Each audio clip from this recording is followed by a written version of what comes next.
Mari belajar dari Italia. Apa yang sebenarnya terjadi di Italia? Apa yang bisa kita jadikan contoh agar tidak terjadi di Indonesia?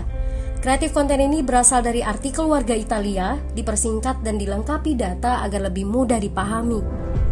Tahap 1. Kasus pertama diumumkan. Itu cuma flu. Apa pentingnya pakai masker? Orang-orang ini cuma lebay.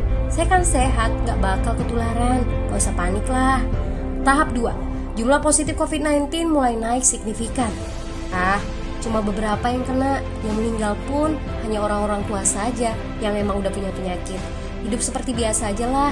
Pacaran, nongkrong bareng temen, jalan-jalan ke mall, tetep lanjut. Tahap ketiga. Jumlah kasus meningkat dengan cepat, berlipat ganda dalam 1 hari. Tingkat kematian pun bertambah. 7 Maret, lebih dari 5.000 kasus positif COVID-19. Zona merah diberlakukan di Italia. Wilayah yang dikarantina hampir 25% dari luas Italia. Sekolah dan universitas tutup, tapi tempat kerja, bar, dan restoran masih buka. Sementara itu, 75% wilayah lain masih menganggap enteng COVID-19.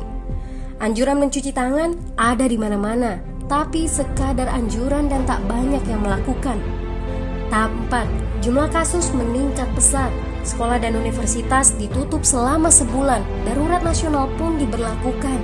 Rumah sakit menambah kapasitas, seluruh kamar dibersihkan untuk memberi ruang bagi pasien COVID-19. Tapi tak ada cukup dokter dan perawat.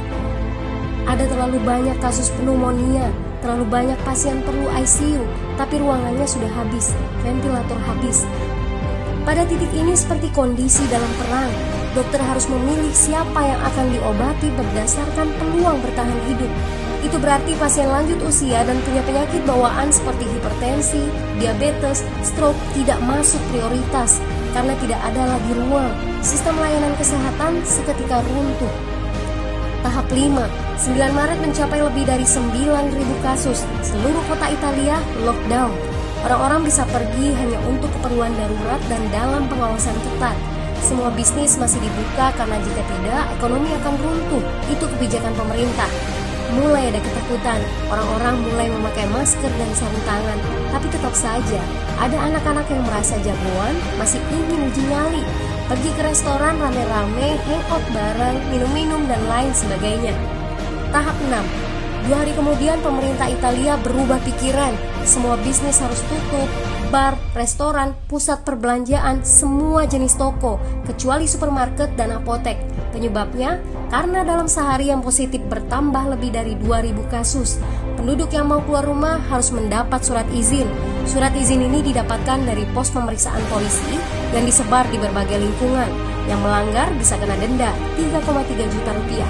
Bagi pasien positif yang tidak mau mengkarantina diri, bakal dituntut dengan pasal pembunuhan, hukuman 1-12 tahun penjara. 21 Maret jumlah korban meninggal di Italia terus meningkat melampaui Cina. Sebagai gambaran, luas Italia itu kurang lebih 2 kali Pulau Jawa. Penduduknya lebih dari 60 juta jiwa. Lalu apa yang harus kita pelajari dari Italia? Yuk, mulai dari diri sendiri, mulai dari di rumah aja. Jaga kebersihan lalu isolasi diri dan keluarga. Tidak keluar rumah kecuali sangat penting. Ini saatnya memulai solidaritas. Yang mampu harus mulai membantu yang tidak mampu. Ini adalah bentuk usaha dan doa kita semua. Semoga badai corona ini segera berlalu. Mari memulai kekompakan dengan membagikan informasi ini. Di rumah aja, mari belajar dari Italia.